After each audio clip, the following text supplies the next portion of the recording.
welcome to Bump to Business Owner. I'm your host, Caroline Marshall, and today I'm with Alina and Dini. They were brought together by the ugly truth of the wasteful world we live in and an unwavering obsession to make it as easy to use, reuse, or repurpose surplus supply chain food as it is to throw it. Alina by trade is a commercial lawyer who studies sustainability in Cambridge, and Dini is a B Corp global brand builder with over 8 years in the FMCG industry. After working in the FMCG industry and seeing firsthand how hard it is to even most sustainable of manufacturers to map, measure, and reduce their surplus easily, they set out upon a mission together to support UK food and drinks manufacturers and protect the planet's finite resources. Not only this, but Alina welcomed her first child earlier this year, and Dini is currently pregnant. They are building a business for our planet while growing our future. Well, thank you so much for joining me, guys. How are you today? Thank you so much for having us. It's amazing to be here. Yeah, honestly, with an 8-month-old and, not being that far off birth, time is precious for you guys. So I really, really appreciate the time you have taken. And I know some people, especially you guys, founded your business before babies and are in the thick of it right now of starting your journeys into motherhood. So I know our conversation is going to be hugely valuable to others like you guys. So I love hearing about mums who started their business and the career path that kind of led there. We talked a little bit in the intro about why you guys came together, but how did you guys come together? I'd love to hear that story. So we actually met a year and a half ago in one of these founders program, some sort of reality show where you're all in a room and you're supposed to meet someone with who to find a business, and we got along very well at the beginning, then did spend times working with other people, and then after a month and a half we started working together. And it turns out that I sort of became pregnant either a week before or a week after we started working together. So it was very much same timing for the business and the baby. And then I had always a passion for food and sustainability, and Dini came from the food industry, and so we sort of started chatting around that and seeing all of the different issues and like where was their waste and how we could help food businesses to reduce the food and make sure that any food would go back into the sort of supply chain and actually be used as opposed to being thrown away. Because when you think about it, on the one hand, you have food being thrown away, and the other hand, it was a time where, inflation was starting. You hear about people dying of hunger, and even in the UK, people not being able to afford food. And at the same time, you know how much food is being wasted. So it just doesn't make sense. Yeah, and we've had a roller coaster of a year and a half ever since, I guess. I think what brought us together originally was the fact that we really wanted to build a commercial business that was rooted in sustainability, and that was super passionate, something that both of us were super passionate about. And I think that's essentially what bonded us right at the start, wasn't it? Is that one for that, the marriage between commerciality and sustainability, and so that's what we've been trying to achieve ever since. So our business model has changed. We've obviously had new arrivals. Our teams have changed, and it's been a very exciting journey over the year and a half since we met on this sort of Love Island meets the Apprentice sort of VC program. I can't believe it's only been a year and a half. That's amazing. And also just the fact, I feel like, Alina, you met your co-founder and they're like, okay, I can have a baby now. That's fine. I've sorted the career check box. And so tell us about how the business has changed in a year and a half. Like, are you still doing what you set out originally to do? Or is it just, has there been changes? Has, your guys, time with motherhood changed anything to do with that? Or is it all kind of going to how you thought it would? Well, I feel like with a business, it never goes exactly to plan. That's also the beauty of working in startups, and I think what we both were yearning for. I've always worked in startups, and Alina has always had her own businesses on the side when she was a lawyer. So we both have that sort of hunger for the new, pushing boundaries and things like that. But where we started off is actually, yeah, it's a very different place to where we are now, and it's been the most amazing journey of getting there. And we're definitely not at the end of our journey by any means. But what has stayed constant throughout it, and what we've built our business on, is this mission to stop supply chain food waste. So there are so many different ways that you can build a business, and a lot of people go after the business model, which looks like the best commercial business model out there. We've actually flexed our business model as we've learned and grown. So we started off working, trying to stop supply chain food waste, started off working with a whole load of food suppliers, rescuing their sort of finished packaged goods that couldn't be sold through retailers. So there are so many ridiculous rules in place, like if a packet of pasta doesn't have 70% of its shelf life, it won't get accepted by the supermarkets, because everything needs to have 70% of its shelf life. So it could have a couple of years left and it's still not accepted. So what happens then? So we were very much trying to be sort of a odd box for your whole grocery shop before they started going into groceries, which is amazing that they're now doing it. So we basically, bought a whole load of packaged goods off suppliers and sold them direct to consumers, and we were building up our network. We were out on our bikes, delivering to our local community, really trying to work out what businesses are working. As soon as we met, we basically started doing pilots really quickly. Incorporated the business in April, did our first pilot in May. So we were moving really, really quickly, testing, learning, just seeing what we could do. And we basically learned so much from moving that quickly. And we built all these relationships with these amazing food suppliers who wanted to do better. They don't want the waste, but they have so many external pressures on them that they end up with it. And one of the key things that we learned whilst working with them, as well as my sort of background, my experience of working in the industry as well, is that it's not just the packaged goods that they waste, but they also waste ingredients and byproducts and various other things in their supply chain. And we suddenly were like, well, no consumer is ever going to want to buy your byproducts or want to buy your 500 tons of flour. So I guess that was going on. All of that feedback was coming through and we were processing it. And then Alina had amazing Tosca in January. And while she went off, I then spent that time really refocusing on what it was that we wanted to do in order to achieve supply chain food waste in the most meaningful way possible. And that's when we started pivoting it B2B. And so I had sort of, you had about 3 months with Tosca and then came back, which is incredible. I guess, over that period, I spent a long time. I had an amazing support network around me. So that's something that I would highly recommend for anyone who's going through it, is make sure you've got people around you who are way more intelligent than you are, who can support you along the way, whether it's mentors, whether it's interns, whether it's whoever, just to keep the ship afloat and stop you from going insane. It's really good to have those people to bounce things off when you're going through such big changes.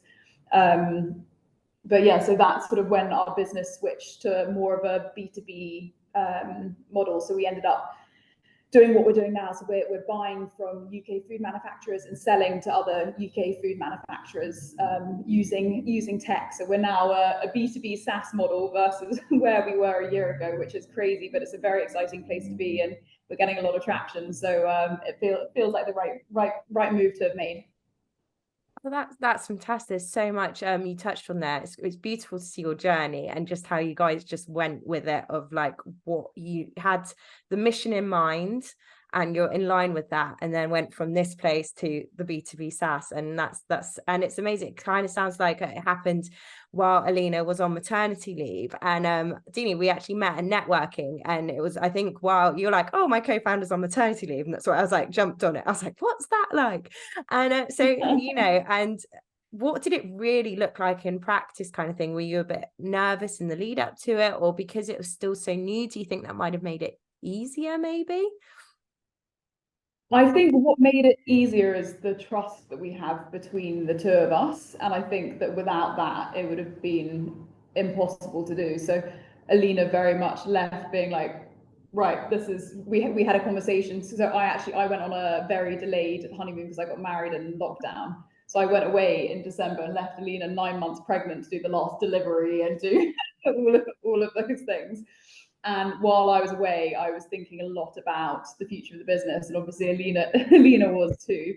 And we came back and we had about a week's handover, and we had this intense week of just chatting about future. So by the time Tosca arrived, I felt like we were both very much on the same page. Alina totally trusted whatever I was going to do, and that, yeah, for me, that made it a lot easier, because it meant that I wasn't doubting the decisions that I was making, the research that I was doing, the time that I was spending on various different projects.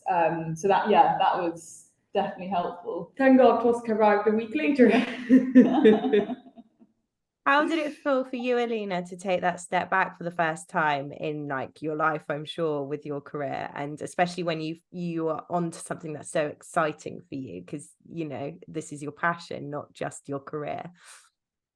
I mean, I guess I was hanging onto it as late as possible. So I was in front of my computer till the morning that I ended up giving birth. So, you just try to do as much as possible. And then I think being the first, I also didn't really know. I thought in 2 weeks, Dini, I am, not going to be fully available, but I will be able to do way more than I thought I ended up doing. So I think I didn't realize that it would actually be more of a cut than what I was planning. And then I guess having taken care of the business and having gone through a lot of thinking and processing for the month and a half when Dini was away just before, meant that, I also knew that it was possible to run the business by yourself, and like that if I did it, then Dini could easily do it.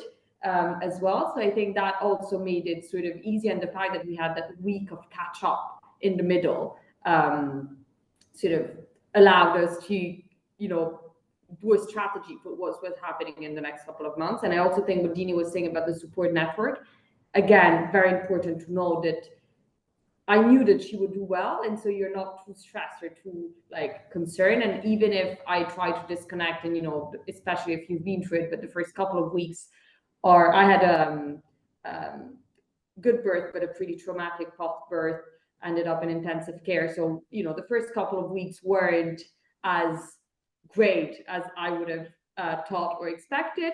But, I wasn't attending calls or anything, but, we were WhatsApping each other, as I knew what was going on. At times, if I had doubts, I would send 5 minutes long vocal messages to Dini when I had some time, and she would send super long messages.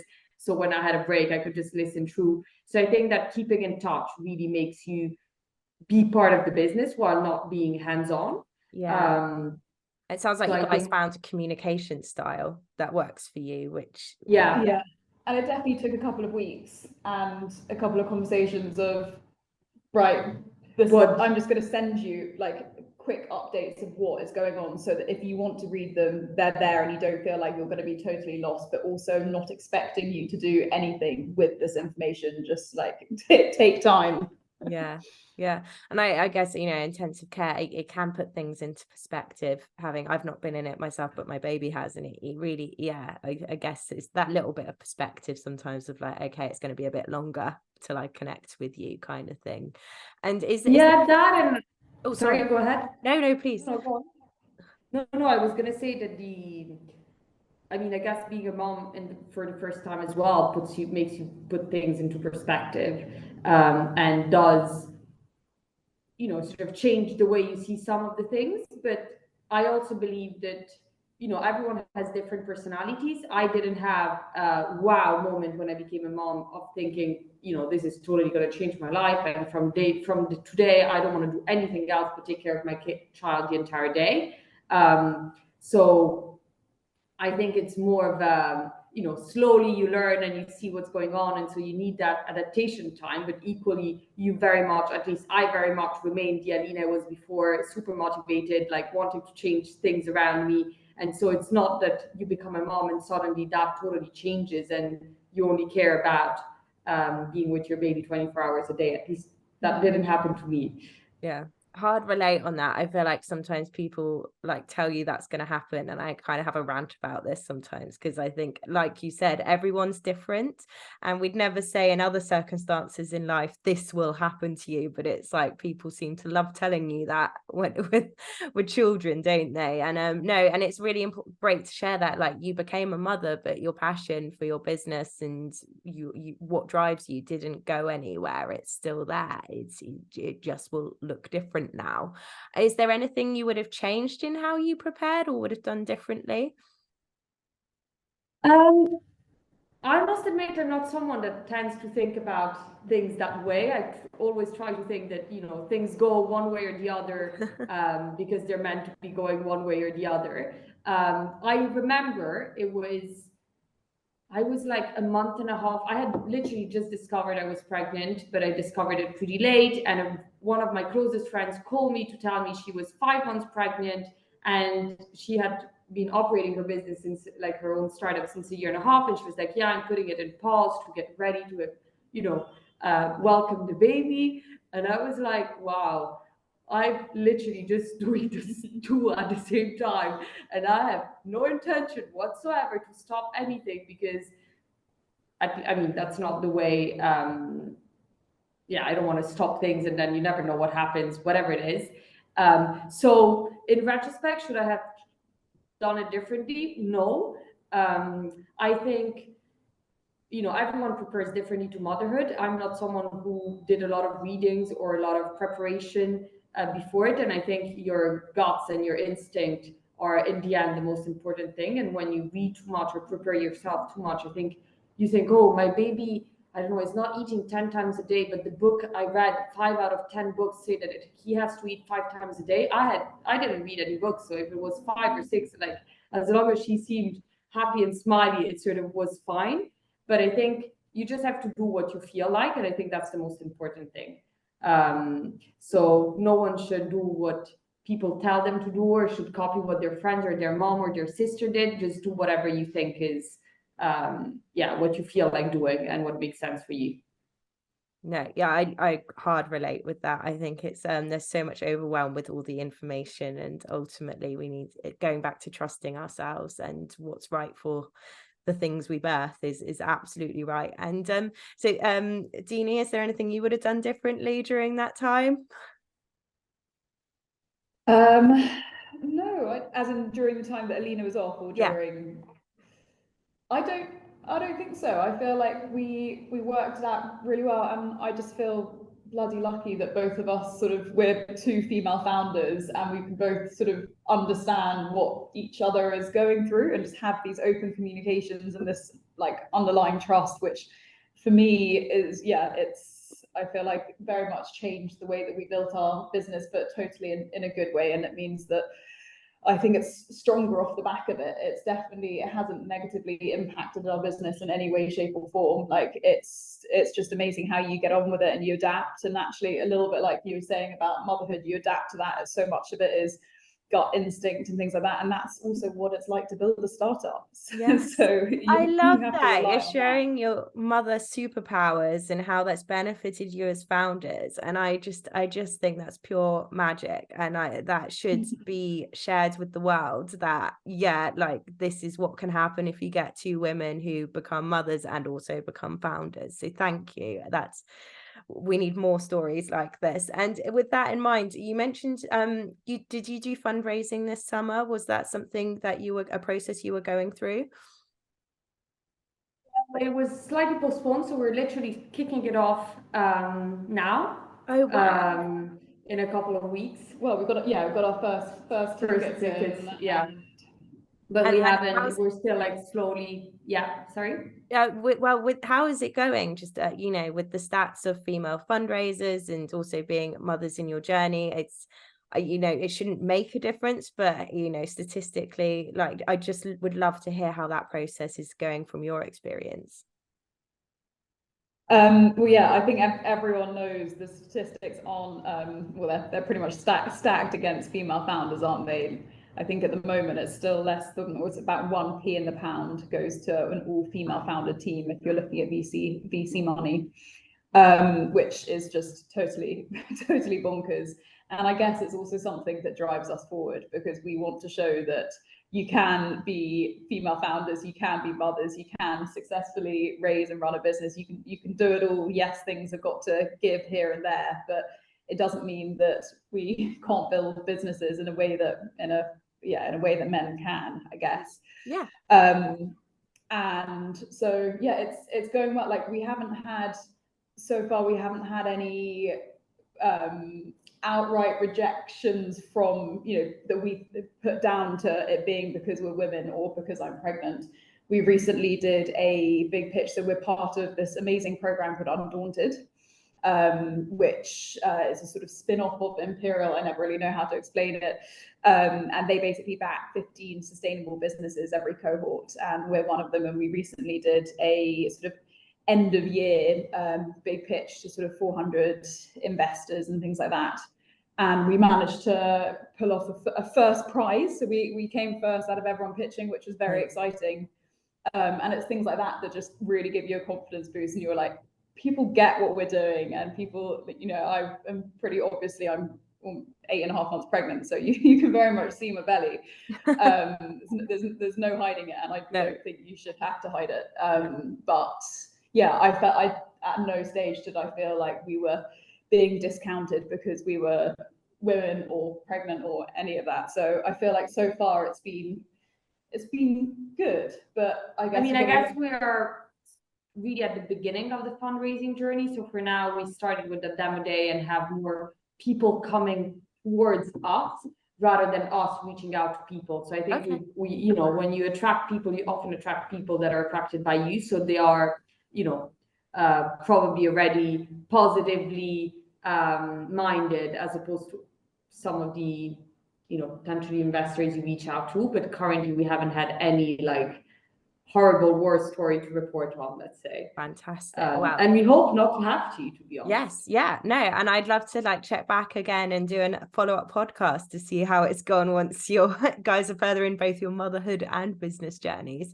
And so your fundraising journey, will it be continuing once you have because your due date, will it be going on past then? How do you expect that to look during this time? Will you have to be doing some of this yourself, Alina? Yeah, so the plan is I'll be leading most of the fundraising and investors discussion, mainly because, so I can ensure there's continuity even when baby arrives.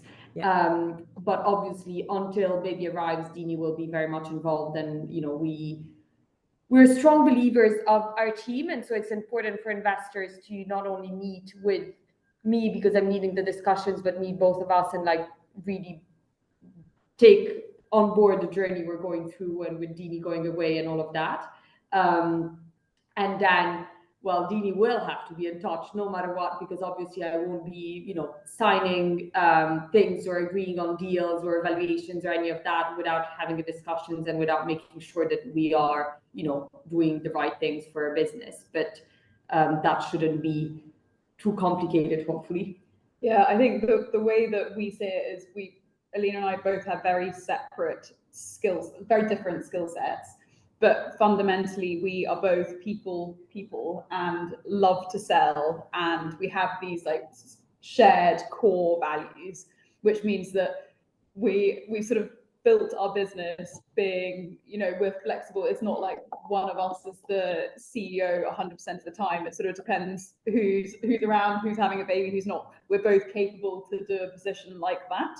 Yeah. Which is quite a fun way to build a business, because it means that you both get a certain amount of exposure, you can both share in it, and it means that you've got two really strong candidates for leading the business and taking it forward, and we can both work together whether or not we're on a short maternity leave or in our office. So yeah, you don't have that gap missing, which you might do with some CEO, COO founder. That's how their roles very much balance out, because you do hear that a lot with co-founders. One's more of a CEO, the other's got more of the skill set of a COO, and so that's great to see that you guys and your values being in line. That's so important, I can imagine, with both all the journeys you're going on. And it's interesting because I was reading about how Ada Ventura, is that what they're called, announced that they're, you know, extremely exciting, announcing that they have a partnership with Bubble childcare app to provide 40 hours of backup childcare for founders. Like, what do you think this could mean for bridging the childcare gap, or well, not childcare gap, but the gap for female founders, essentially? Because I think we talk about female founders, but it's also, why is it that female founders are struggling with fundraising? And there's going to be a huge part will be attached to the fact we're the ones that take up more of the caring responsibilities. Yeah, I mean, I guess it's a great step and we are moving forward. Whether that's enough, what Ada Venture is doing, the answer is no, because 40 hours of childcare, like, is less than an hour a week. If you're meant to be working on your business for that hour a week, you're not going to go very far, unfortunately. But you know, it is going in the right direction, and I think there is more sort of attention to it than there was in the past, and more awareness around the issue.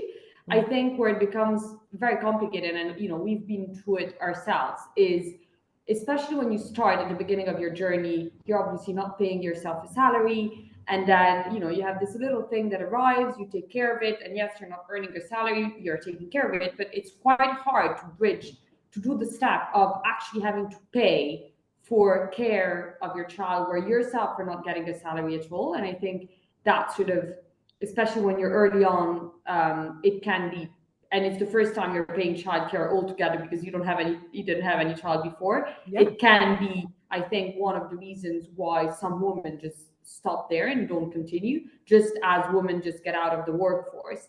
But I think it's it's a step where if you don't have the right support around you, or if you didn't do a corporate job, I was lucky enough to do a corporate job for a very long time. So, you know, you have money aside and you can financially support that, but otherwise it can be, if not hard, like absolutely impossible to do it. There should be more and more support around that to ensure that women aren't the ones that have to take, you know, a step back. Yeah, it's amazing, because I mean, there's other statistics to come out that's showing, I think many will relate to this, because it's showing that you need to be on a 50k salary really for childcare to be worth it, and then take home money. And I actually had a conversation with a founder, a male founder became a parent recently, about like, you need to, if we're going to bridge this gap in the household, potentially, this is what me and my husband did. It wasn't looking at my salary as an alone salary of if it was worth me to go back to work, but it was a joint salary and the career prospects it led to. But it's a really valuable conversation to have, because it's very normal in the startup world. You don't take a salary. And is that realistic for parents and mothers especially, kind of thing? And so it's a start, like I said, backup childcare potentially for when, you know, something hits the fan with your children and you've got no childcare and you've got an investor meeting, but it's not a solution like that for it. And how have you found, Alina, then, that is a really good point to lead into, like structuring your week as a founder and a mother? Did you decide to go back 5 days per week? I think it's really helpful for people to know what that looks like. So the first sort of months when I started getting back on, it was really like these chit chats with Dini once in a while. And then when I started, I relatively quickly like begin 5 days a week, because I think once you're back in, you actually want to pull a lot of energy and want to be active again. I'm someone who's very organized, and so I had already planned like to have support with Tosca, because one thing that maybe the first couple of months when they sleep, you can get a bit of work done, but in practice, it's very hard to do both and do it well. I already feel, at least for me, the most complicated thing with balancing work will be the mom, is that you're always feeling that you're not doing either like at the maximum, because your days are a bit shorter than they used to be, because you still want to get home and like see your baby, and at the same time you're not taking care of your baby the entire day, so you feel a bit guilty because you haven't spent enough time with her, but at the same time you feel a bit guilty because you haven't worked enough during the day. So it's always a balance. But I'd say try to organize yourself and like have support around you, and know what time you have to be home. And like, even with my husband, I know that, for example, he he takes care of her the 6 to 7 p.m. until I'm back to breastfeed her and put her to bed, which at least, enables me to do a bit more at the end of the day. But I think if you have a plan and you're organized, then it all works fine. But indeed, you need, you need childcare, and you need someone you trust, that you're not worried about what's happening to your kid while you are away.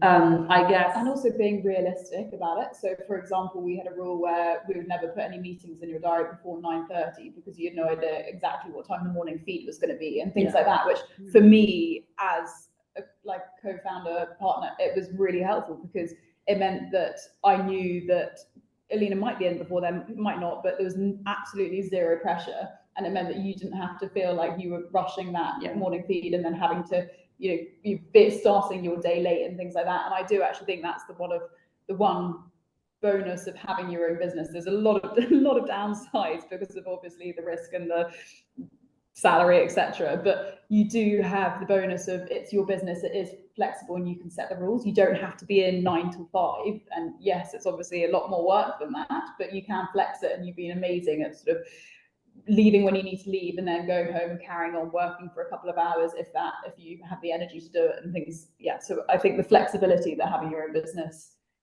gives you is actually quite good in the first sort of year of motherhood, is what I've seen. So hopefully that's true when it comes to me.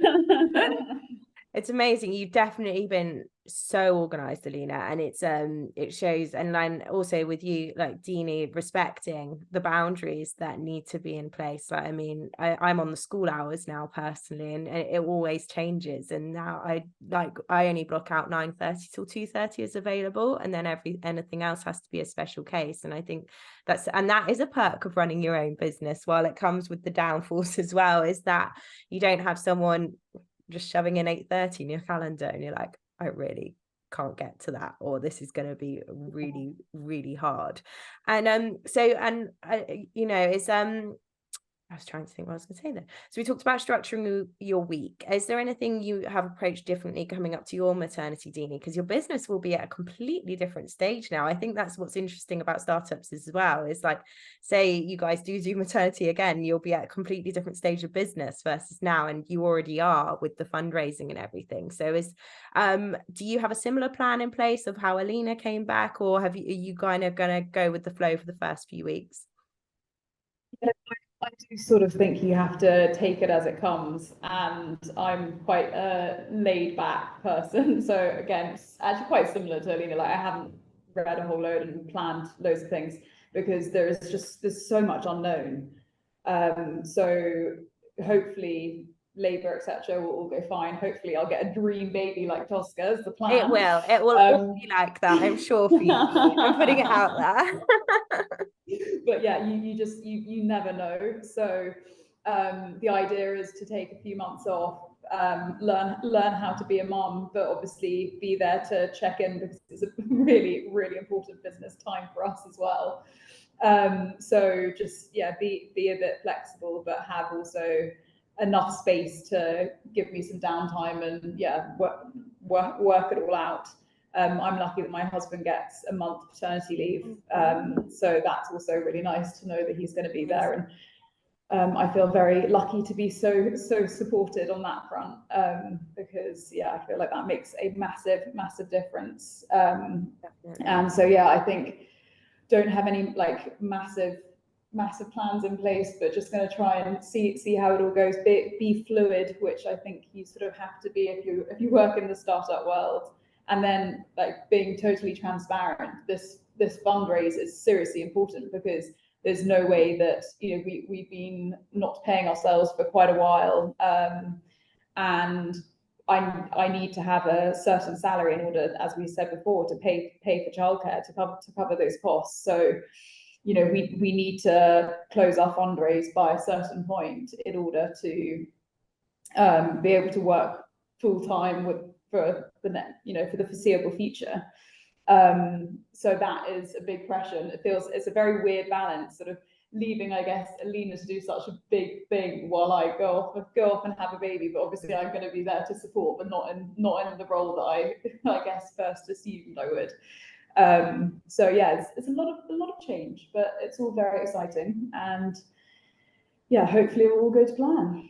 Thank you for sharing that, because that's actually a really honest point that you've mentioned on, because I think I don't know if you know The Amazing If, but they were talking about, you know, they had kids when they already started it, and it was like common for founders to not take money, and they're like, well, that doesn't happen, I've got nursery fees to pay. And that is the reality, is if you're a parent, you've got these huge fees to pay, and so how long can we really go on without getting paid? So that is the other sign of, you know, following your passion and things. And well, I also want to say I actually really love listening to your maternity leave plans and stories, because as someone, I worked for a startup with my first, but maternity leave, you kind of wanted to be more flexible with it. I just don't think and then when I had my business with my second, I think I realized I wasn't someone who wanted to go all in on maternity leave, or not for long. And doesn't mean I wanted to go all in back on my business straight away, but I think there's this huge opportunity missing, or discussion missing, about, is maternity leave full on right for everyone after those early months? And it's interesting because it sounds like you guys, especially you, Alina, as you've gone through it, have a similar mindset on that. Like, you know, everyone's different, and everyone has to do it differently. And I think that's a really valuable conversation to take away from this, essentially, is that. And how do you have a team as well? Have they been supporting through all of this? And do they are they at the stage of life they get it, or is it, as you know, how's that been? I mean, I guess we have to have a team, because although I'm superwoman, I don't think I would manage to do everything by myself when Dini leaves. So we have been planning sort of the cover, and have a great team around it. Well, us, but will be supporting me in particular for the period when Dini is away. On the sales, we have Christabel, who used to work for a big food waste startup called Potatoes, who launched in the UK for a year and a half and then pulled back and went back to the original markets across Europe. Then we have Federico, who's helping us more on the strategy. And then we have Daniel on tech, and then we now have also an intern that is joining us next week. So yes, we have a pretty strong team around, with very defined sort of roles. So I know that these sort of work streams are taken care of. So there needs to be some orchestrating, but at least you know, they are going to lead these things and can do that independently. That's the truth of the matter as well. I love that. So along with needing a salary, you do need a team if you're doing this, and I can hard relate to that as well. And is there, if there's anything as well at the home that you'd recommend that you've established you need help for, you know, other than childcare, that has really helped you, if you don't mind me asking? Because I'm all about like making it transparent. We're not super women and we need help with stuff. No, I mean, I guess I had a conversation with my husband, I think it was 2-3 years ago, explaining him that when you have a child, you know, things will change and you will need more help for some things. And like, it's not that my days become 36 hours long from one day to the other. And so there are adjustments, but I guess I've always been someone that had help in the house, because I always felt that my hours were better spent doing other things than cleaning the house, for example. And it's not because I don't enjoy it. I just think, you know, and everyone has different. I love cooking, for example. So the cooking I wouldn't want to delegate to anyone. And I'm also lucky. I think I didn't really change anything in the house, but I've had a lot of support from my sisters and my mom. So even when you know, I go back home on holidays and all of that, I always have people around helping and taking care of Tosca. And I think it's not so much the help, it's the reassuring and the trust in the people that are around you that help you that is the most important. Because if you don't trust them, then you're always in the wrong place at the wrong time. Whereas if you trust the people around you, then you know that, you know, even my dog, for example, who I totally trust, I would leave Tosca with the dog, and I know that, you know, it's nothing happens, but nothing is going to happen, and she's going to be entertained for half an hour, and I can just focus on something else. It comes back to your instincts again with the trust piece, and I love that. I think that's the beauty of like female foundership and stuff, is these conversations look very different about trust and instincts, especially when you've gone through that motherhood journey. On it, thank you so much. It's been an absolute pleasure to hear your stories. I know it will really inspire others, and it sets off those conversations about maternity leave as an early stage founder and fundraising and the early years in general of parenting. Thank you for being so honest and open about it. And we know what's next is that there'll be another baby on the horizon. And what's also next for the Wonki Collective? Is there anything you'd like to share that will be in 2024? Well, I mean, the big thing is going to be, we're currently operating with an MVP on the tech side of things, so building traction with that. I think 2024 will be the year when we actually, optimize and build the fully stashed tech. So hopefully in 1 year time, we will have that built, and that's going to make an even better and bigger difference in terms of stopping food waste in the supply chain for food manufacturers. We've also got some pretty exciting partnerships on the horizon that hopefully you'll be able to see at the start of 2024 when they're all pulled off. But that could be pretty exciting, an exciting moment for our business. So working with some pretty huge food manufacturers to understand their internal processes a bit better and how that then translates to supporting our technology so that we can then roll that out and help stop a whole load of food waste in other manufacturers' supply chains, because not everyone has the resources and both time and financially to commit to identifying where the surplus is happening and how to solve it. So that's basically what we're building and how we're trying to support the industry. Oh, fantastic. I'm really excited to find out, because to meet such purpose-led founders is an absolute pleasure, and I know our children will be thanking you one day for everything you do to help make the planet a better place. Thank you so much. And where can people find you if they want to find out more about the Wonki Collective or you both? LinkedIn or website, www.wonkicollective.com. So pretty easy one. Or Instagram. Or Instagram. Although we're not very active at the moment. We need to get that. Not very active is an understatement of what we are. We are not active at all. I've never been active, but Dini has seen my my to-do list. Well, along with quite a lot of exactly. It's not needed right now. You need to get the tech, fundraising, babies out. That's all sorted. We can all leave Instagram. Wonderful. Well, thank you so much, ladies. And best of luck with everything, Dini. And I look forward to hearing about your maternity leave. And one day we can do this in a year's time when we're all at a further stage.